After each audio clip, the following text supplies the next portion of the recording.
রঙিন খাবারে লুকিয়ে আছে ক্যান্সার প্রতিরোধের শক্তি। তাই আজই শুরু করুন স্বাস্থ্যকর খাদ্যাভ্যাস। ক্যান্সার প্রতিরোধে রঙিন শাকসবজি, ফলমূল, হোল গ্রেইন, বাদাম ও ডাল জাতীয় খাবার অত্যন্ত কার্যকর। ব্রোকলি, ফুলকপি, পালং শাক, টমেটো, রসুন, বেরি, অ্যাপেল, দারুচিনি ও ফ্যাটি ফিশ যেমন স্যালমন অ্যান্টিঅক্সিডেন্ট ও ফাইবারে সমৃদ্ধ, যা কোষের ক্ষতি কমিয়ে ক্যান্সারের ঝুঁকি হ্রাস করে। এসব খাবারে থাকা পুষ্টিগুণ শরীরের রোগ প্রতিরোধ ক্ষমতা বাড়ায় এবং দীর্ঘমেয়াদে সুস্থ থাকতে সাহায্য করে।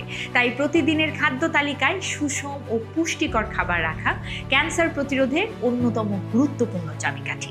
তথ্যটি জেনে উপকৃত হলে কমেন্ট বক্সে জানাতে একদমই ভুলবেন না। সাথে আপনার আশেপাশের সকলের সাথে এই ভিডিওটি শেয়ার করে ফেলুন। সেই সাথে বসুন্ধরায় একদমই ঘরোয়া পরিবেশে তৈরি খাবার পেতে এক্ষুনি অর্ডার করুন হ্যালো শেফ থেকে। ডিরেক্ট অর্ডারে পাচ্ছেন 10% ডিসকাউন্ট। সাথে এই রমজানে একদমই সাশ্রয়ী মূল্যে মজাদার ইফতার কম্বো পেতে ডিরেক্ট অর্ডার করতে একদমই ভুলবেন না।